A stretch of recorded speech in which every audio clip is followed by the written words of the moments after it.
ఎందుకంటే రాజ్యాంగాన్ని పరిరక్షించాలంటే న్యాయ నిపుణులు, న్యాయ కోవిదులు రాజ్యాంగాన్ని ప్రజలకు ఆ స్ఫూర్తిని అందించడానికి ఉపరాష్ట్రపతిగా ఉంటే ఇది దేశ ప్రజలకు ప్రయోజనం చేకూరుతుంది, ప్రజాస్వామ్యం కాపాడబడుతుంది.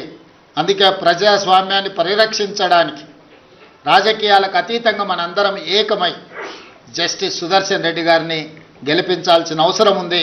వారికి మద్దతు ఇవ్వవలసిందిగా ఉభయ తెలుగు రాష్ట్రాలలో ఉన్న రాజకీయ పార్టీలను, వాటి నాయకత్వాన్ని ఈరోజు తెలంగాణ కాంగ్రెస్ పార్టీ తరఫున, మంత్రివర్గం తరఫున వారందరూ కూడా నేను విజ్ఞప్తి చేస్తున్నా.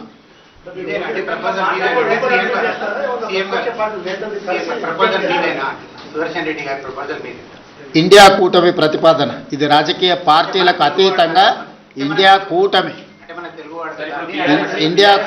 తరఫున అన్ని రాజకీయ పార్టీలను అడుగుతున్నాం.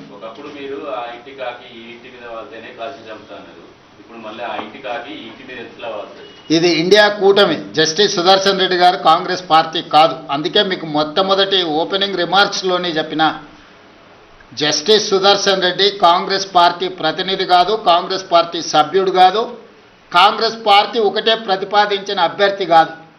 ఇండియా కూటమి ప్రజాస్వామ్యాన్ని పరిరక్షించడానికి న్యాయ నిపుణుడు, న్యాయ కోవిదుడైన జస్టిస్ సుదర్శన్ రెడ్డిని ప్రతిపాదించారు. వారికి ఏ రాజకీయ పార్టీతో సంబంధం కానీ, అనుబంధం కానీ, సభ్యత్వం కానీ లేదు. పార్టీలకు అతీతంగా జస్టిస్ సుదర్శన్ రెడ్డి గారిని గెలిపించాల్సిన బాధ్యత ప్రతి తెలుగువాడి మీద ఉన్నది. అందుకే ఈరోజు తెలుగు భాషను ప్రాచీన భాషగా గుర్తించాలనుకున్నప్పుడు అందరం ఏకమైనం.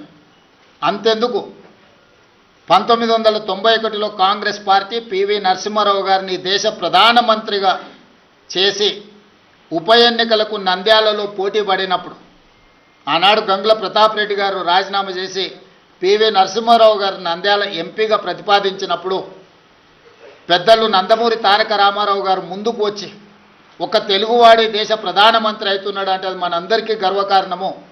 ఎన్నికల్లో తెలుగుదేశం పార్టీ ప్రధాన ప్రతిపక్షంగా పోటీ పెట్టడం లేదు, అందుకే పివి నరసింహారావు గారిని గెలిపించండి అని చెప్పి ఆ రోజు నందమూరి తారక రామారావు గారు ముందుకు వచ్చిండ్రు.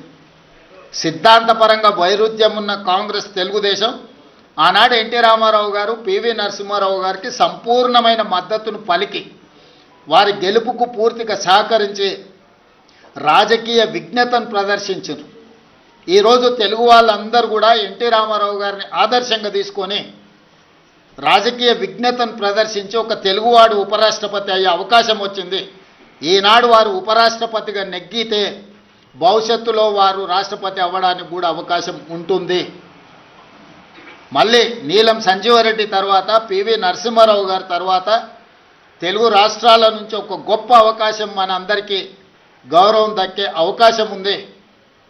అందుకే ఈరోజు మనందరం ఈ చర్చలు, మీరు అడిగే ప్రశ్నలు, చర్చలు ఇవన్నీ కాంగ్రెస్ పార్టీకి సంబంధించినవి. కాబట్టి ఈరోజు వివాదాలకు సంబంధించిన ప్రశ్నల కంటే విజ్ఞతతో కూడుకున్న విధానంతో మనందరం ముందుకు వెళ్ళాలి. మనందరం కూడా విజ్ఞత ప్రదర్శించాలి.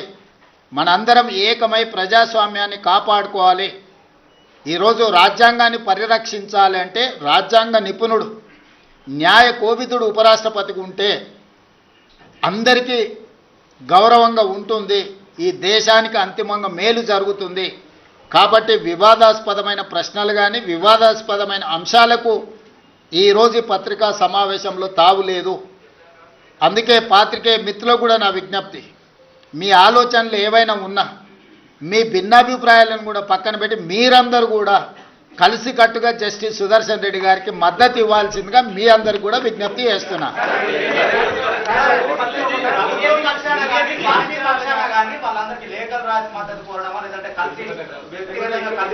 ఖచ్చితంగా మీ అందరి సూచన ఏ రకంగా ఉంటే ఆ రకంగా ముందుకెళ్తాం. ఏదైనా తెలుగు వాళ్ళందరినీ కూడగట్టడమే మా అందరి యొక్క ఉద్దేశము.